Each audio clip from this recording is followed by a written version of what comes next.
എൻസൈക്ലോവിങ്സിന്റെ പുതിയൊരു വീഡിയോയിലേക്ക് നിങ്ങൾക്ക് ഏവർക്കും സ്വാഗതം. ഈ വീഡിയോയിലൂടെ നിങ്ങളുമായി ഷെയർ ചെയ്യുന്നത് രാജ്യത്തെ സെൻസസുമായി ബന്ധപ്പെടുത്തി വന്നിട്ടുള്ള ചില പ്രധാനപ്പെട്ട അപ്ഡേറ്റുകളാണ് ഉൾപ്പെടുത്തിയിട്ടുള്ളത്. നമ്മുടെ വീഡിയോസ് ആദ്യമായി കാണുന്ന സുഹൃത്തുക്കളാണെങ്കിൽ ആദ്യമേ തന്നെ ചാനൽ ഒന്ന് സബ്സ്ക്രൈബ് ചെയ്യുക.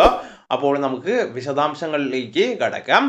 പ്രധാനമായിട്ടും രാജ്യത്തെ സെൻസസ് 2 ഘട്ടങ്ങളായിട്ട് നടക്കുന്നതാണ്. ആദ്യഘട്ടം ഏപ്രിൽ മുതൽ സെപ്റ്റംബർ വരെ ആയിരിക്കും. ജാതി സെൻസസ് 2ാം ഘട്ടത്തിലായിരിക്കും നടക്കുന്നത്.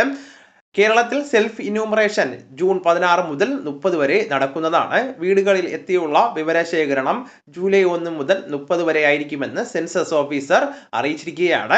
സെൻസസ് സമയത്ത് ശേഖരിക്കുന്ന വ്യക്തിഗത വിവരങ്ങൾ രഹസ്യമായിരിക്കുന്നതാണ്. വിവരാവകാശ നിയമപ്രകാരം ലഭിക്കുന്നതല്ല. കോടതികൾക്ക് മുന്നാകെ തെളിവായിട്ട് ഹാജരാക്കാൻ സാധിക്കുന്നതല്ല. ആദ്യഘട്ടം വീടുകളുടെ എണ്ണം പട്ടികപ്പെടുത്തുന്നതാണ്. 2ാം ഘട്ടം ജനങ്ങളുടെ എണ്ണവും രേഖപ്പെടുത്തുന്നതാണ്.